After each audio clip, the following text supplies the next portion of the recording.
আমি অতি কঠোৰ হৈছোঁ আৰু CBIক দিয়াৰ পাছত বেলেগ প্ৰশ্নৰ অৱতাৰণা হ'ব বুলি মই নাভাবোঁ। CBI হৈছে দেশৰ সকলোতকৈ শীৰ্ষতম তদন্তকাৰী সংস্থা। গতিকে CBI পুংখানুপুংখভাৱে তদন্ত কৰিব বুলি মই দৃঢ়ভাৱে বিশ্বাসী আৰু এই ক্ষেত্ৰত চৰকাৰ অতি কঠোৰ। সেইকাৰণে আমি CBIক ইমিডিয়েটলি দিছোঁ। এই ঘটনাটো আৰম্ভ হোৱাৰ বা হুলস্থুল হোৱাৰ 15 দিনৰ ভিতৰত CBIক দিয়া এনেকুৱা উদাহৰণ বহুত কম দেখা যায়। আমি এই ক্ষেত্ৰত অতি কঠোৰ আৰু কোনো ধৰণৰ কম্প্ৰমাইজ নকৰোঁ। সেইকাৰণে মুখ্যমন্ত্ৰী ডাঙৰীয়াৰ পৌৰাহিত্যত বহা কেবিনেটে এই গোটেই ঘটনাটোৰ তদন্ত কৰিবলৈ CBIক প্ৰদান কৰিছে। গতিকে CBI মোৰ মতে CBI অতি সোনকালে অসমলৈকে আহিব আৰু এই কথাটোৰ কোনে কোনে কেলেংকাৰীত জড়িত য'তে নাথাকক এই কেলেংকাৰীত জড়িতসকলক ধৰিব পৰা যাব।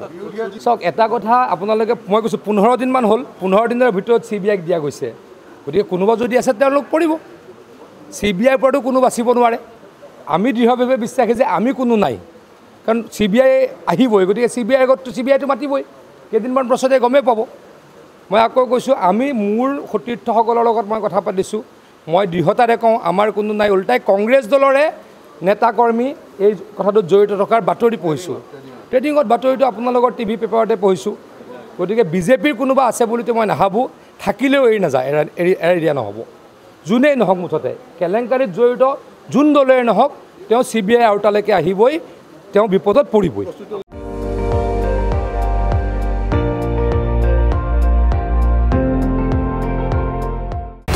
আপুনি চাই আছে ND24, সৰ্বশ্ৰেষ্ঠ নহয় সৰ্বোত্তমৰ দৌৰ।